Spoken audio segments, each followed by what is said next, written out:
Hola, ¿cómo les va? Bueno, acá estamos arrancando con esto que planteamos para este mes de marzo. Vamos a empezar a hacer estos refrescos, por llamarlo de una manera, de las situaciones o temas que son importantes tener en cuenta y mantenerlos en la cabeza de ustedes, porque creo que eh, la mala memoria es uno de los peores enemigos de la buena política.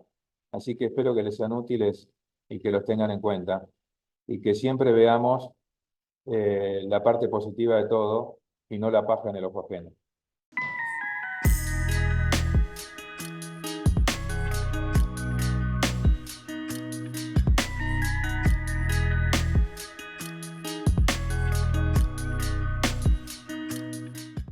Hola, ¿cómo están? ¿Cómo andan? Bueno, arrancamos una nueva semana, como siempre, de análisis y debate y de opinión.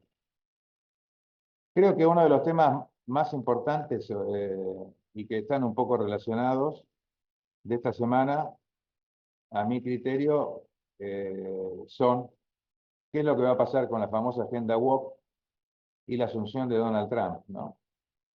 Eh, Veamos primero un poco de qué se trata esto de la agenda woke. La agenda woke, la gran movida que se estaba haciendo era de introducir en los colegios infinidad de temas, como por ejemplo la ideología de géneros, el reconocimiento de que son más de 120 géneros a los chicos, después distintos tipos de adoctrinamientos, de formaciones de contenido político o incluso en algunos casos hasta medio socialista.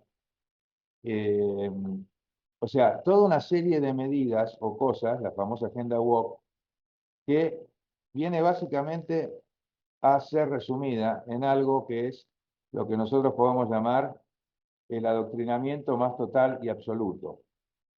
¿Por qué digo esto? Porque lo quieren poner en donde se lo está tratando de implementar como obligatorio. Y yo la verdad que yo no tengo ganas, ni quiero, ni me interesa como padre, bueno, mis hijos ya son mayores, pero el día de mañana como abuelo, cuando lo sea, eh, que a chicos de 5 años, 7 años, 8 años, les empiezan a hacer adoctrinamiento en las escuelas, en los colegios, y que les empiezan a hablar, por ejemplo, de todo el tema ¿no? De lo que decíamos, ¿no? El reconocimiento de todo lo que es la parte de género, de todo lo que tiene que ver con, por ejemplo,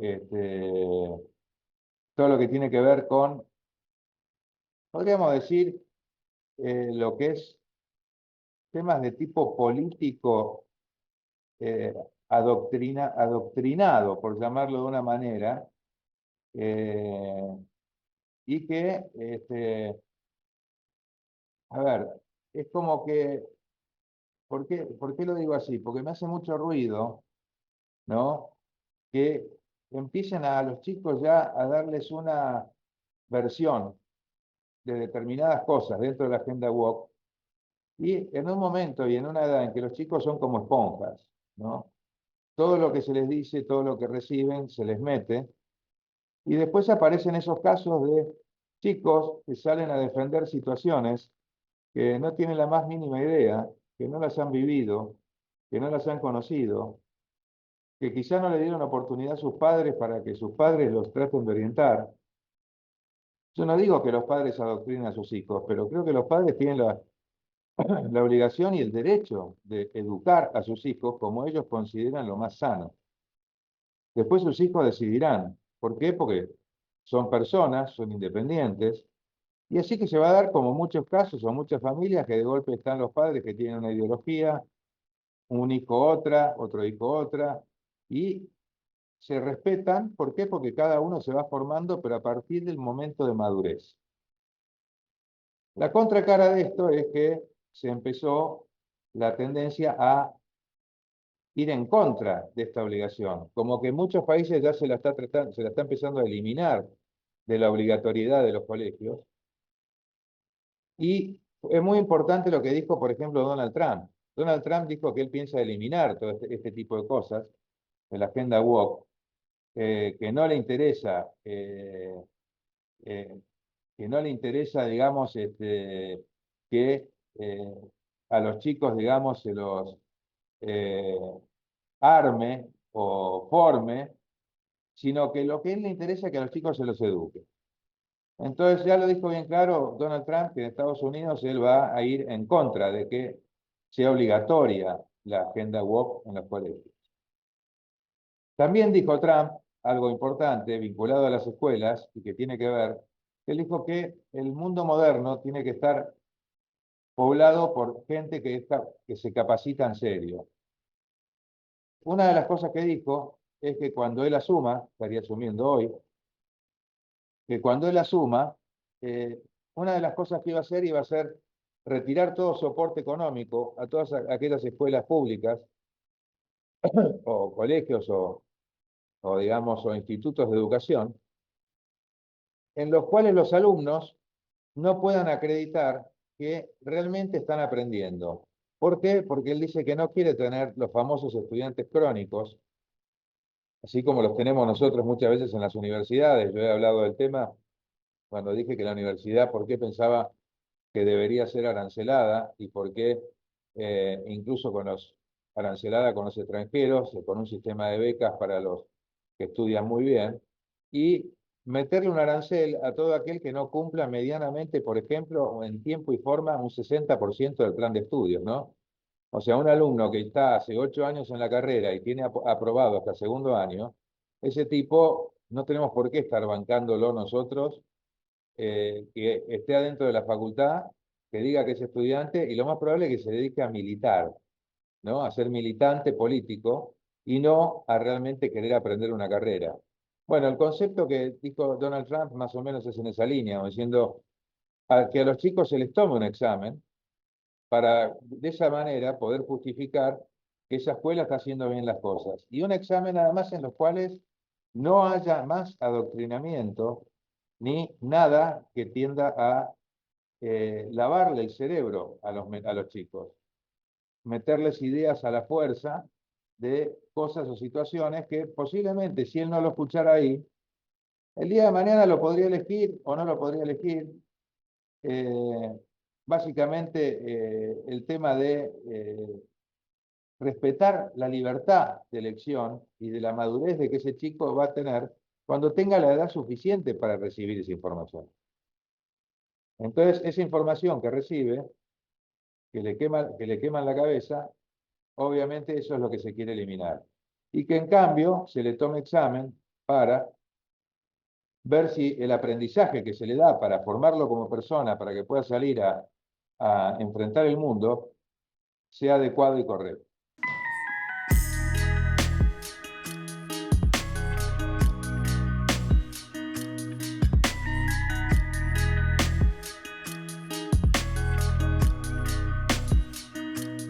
Fíjense, cuando se habla en el populismo y todo lo demás sobre China y los países socialistas, comunistas y todo lo demás, eh, hubo una publicación el otro día de lo que dijo el primer ministro chino, Wen Jiabao, que aparentemente después ejecutaron a un señor Enrique Arciniegas Valencia, que es un colombiano, lo ejecutaron en China por narcotráfico. Y el primer ministro chino eh, básicamente hizo un comentario sobre Colombia, Venezuela, Ecuador, Perú y Bolivia, como diciéndoles que tienen que luchar y exterminar los vínculos que puedan tener con el narcotráfico. Y América Latina y Centroamérica hizo ciertas recomendaciones, ¿no? Y es interesante ver estas recomendaciones que hizo, porque eh, todo el mundo habla de este tema que voy a mencionar ahora como, no, es la centro derecha, las dictaduras de derecha, el capitalismo, bueno, toda una serie de cosas. Y fíjense que esto viene de China, que es un comunismo capitalista, una cosa muy, muy rara, pero es un régimen comunista, pero hipercapitalista, es el más capitalista, creo, es más capitalista que muchos países europeos, ¿no? Es el país con mayor cantidad de millonarios, China. Y fíjense lo que él hablaba, decía, pena de muerte para crímenes comprobados, dijo. Es así de simple, ninguna sociedad honesta y trabajadora merece vivir con miedo. La eliminación, estoy citando lo que salió en el artículo. La eliminación de criminales peligrosos atemorizará al resto de los delincuentes. Crecerá la seguridad pública y su gasto se reducirá drásticamente. Acá hago un paréntesis. Yo ya lo he dicho, yo estoy a favor de la pena de muerte para determinados delitos, no a mansalva ni descontrolada, pero sí a favor para determinados casos, ¿no? Y muchas veces la gente dice, los que están en contra de la pena de muerte dicen, ¿cómo sabés? Dicen, no, la pena de muerte no reduce los delitos. Y ahí yo siempre digo, no se puede hacer una estadística negativa. Estadística negativa es que no podés saber nunca si el hecho de que haya pena de muerte en un país ha reducido o no ha reducido los delitos, porque el que dejó de delinquir por miedo a la pena de muerte, eso no aparece en ninguna estadística. Entonces no puedes hacer estadísticas negativas. Ese es el gran error cuando se habla de este tema. Volviendo a lo que dijo el primer ministro chino, habló también de severo castigo para los políticos corruptos. Eh, Dice que hay que castigarlos, que diezman las arcas públicas, y que en China, pena de muerte y devolución total de la riqueza mal habida. Después habla de algo que sí, eso me parece muy bien, que es quintuplicar la inversión en educación. Obviamente yo estoy de acuerdo con que haya mucha inversión en educación y mucho fomento de la educación, ya que para que un país crezca debe producir los mejores profesionales y técnicos del mundo, ¿no? Eso es un poco el concepto chino y es el concepto también, fíjense, concepto chino y concepto capitalista. Hay que generar pymes, hay que generar profesionales, hay que generar técnicos, hay que generar oficios, hay que generar oportunidades de trabajo, de inversión. Esto lo agrego yo. Después dice reducir al 80% el salario y gasto público de los políticos. Fíjense la similitud que tiene incluso con muchas de las cosas de la motosierra contra la casca del presidente Milei. Dice que en Latinoamérica tiene la política más cara del mundo.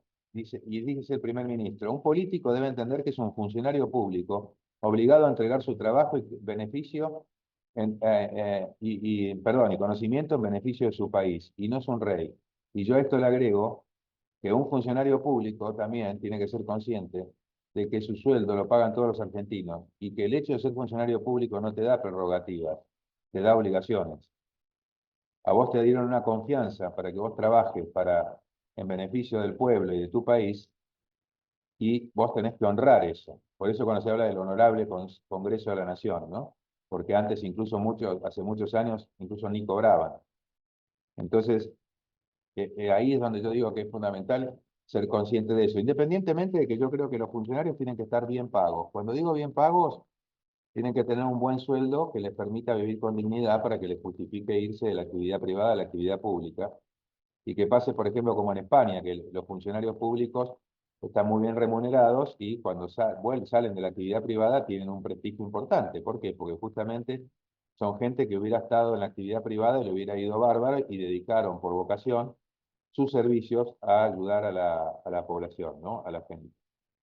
Entonces, creo que el concepto de funcionario público en ese sentido es así, y ahí es donde se aplica, yo creo, una frase de John Fitzgerald Kennedy, cuando dijo, que muchas veces yo la digo porque me parece muy gráfica, en un discurso de él dice, no pregunten qué puede hacer América por ustedes, le dice a la gente, sino pregúntense ustedes qué podrían hacer por América, qué podrían hacer cada uno de los que estaban ahí por el país, ¿no?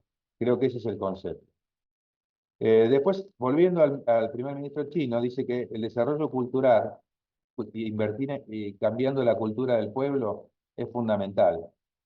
Dice, los pueblos de América Latina ya no creen en sus gobiernos ni en sus políticas, no respetan las instituciones, no creen en sus leyes ni en su propia cultura. Se acostumbraron al desorden gubernamental y pasaron, y esto es grave y es real, pasaron a ver como algo normal la corrupción, la violencia y el deterioro de los servicios públicos y de la calidad de vida. O sea, fíjense, bueno, sigue un poco los comentarios, pero fíjense la visión del primer ministro de un país que es comunista capitalista. Entonces después, no me digan que esto es, o sea, la pena de muerte también la encontramos en Singapur, país totalmente capitalista. La pena de muerte está en Estados Unidos, país capitalista, pero no es exclusiva de los países capitalistas. Los países, digamos, que tienen dictaduras son los que más se aplican la pena de muerte.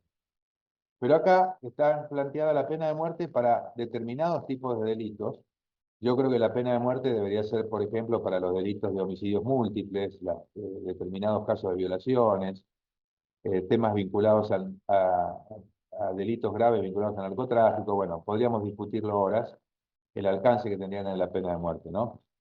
Pero el concepto es que, fíjense que al final del día, las recomendaciones que da el primer ministro de China, cuán parecidas son a las recomendaciones de un político capitalista. Entonces, no vengan más con toda esa zaraza que vienen a veces de que tenemos que estar más cerca de China, de Rusia y de Irán, como dicen algunos sectores políticos, y dan argumentos que indudablemente esos argumentos se chocarían en forma grotesca contra la realidad de lo que explica este primer ministro, de cuál es la realidad en un país como China, que debe estar entre las tres principales